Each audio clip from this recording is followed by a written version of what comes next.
हे आहेत आपले गहू जे मी गावाकडून आणलेत. हे आमचेच ऑर्गॅनिक शेतातलेच गहू आहेत. हे गहू आहे ना, हे मी भिजत टाकतो. ओव्हरनाईट सोक होतील ना, तर मग हे आपल्या रुजत घालायला मजा येईल.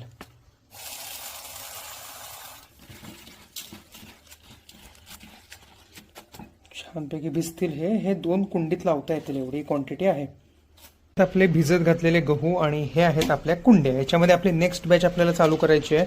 ह्यांना ना चांगले भिजत घालून ना पाणी काढून मी ठेवलं होतं ना, मोड सुद्धा थोडे थोडे आले. काय करतो, हे कबूतर येऊ नये म्हणून मी ना ह्या गॅलरीच्या ऐवजी मी इथे ठेवतो ना, तर त्याला फंगस येते थोडीशी. आता फंगीसाईड तर टाकू शकत नाही, कारण आपल्याला हे औषधाला हवेत आणि कुठे आणि विषयुक्त करता. विषमुक्त खाण्यासाठी आपण हे करतोय. बघू आता हे कधी रुजून येत आहेत आणि आपल्या गव्हांकुराची पुढची बॅच आपल्याला मिळते. असं पण आपण एक दिवस एक काढ आपण करतो. आणि माझी पुढची बॅच आहे माझ्याकडे रेडी, पण स्टील बघू आता हे कधी येत आहेत. आपल्या गार्डनमध्ये हे गव्हांकुर एवढे उगवून आले. हे दुसरी बॅच आहे ती पण एवढी आली आणि ह्याच्यामध्ये जरा जरा जर उगवायला चालू झालेत बरं का.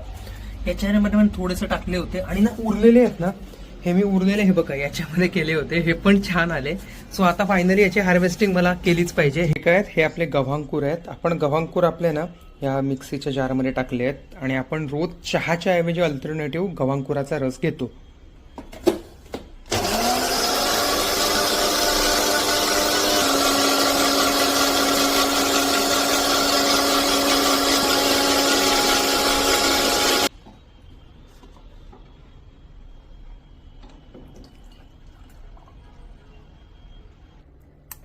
तर हा आलाय आपला गव्हांकुराचा ज्यूस आणि वरती हे फायबर्स आलेत. हे फायबर्स पण आपल्या खूप कामाचे आहेत बरं का.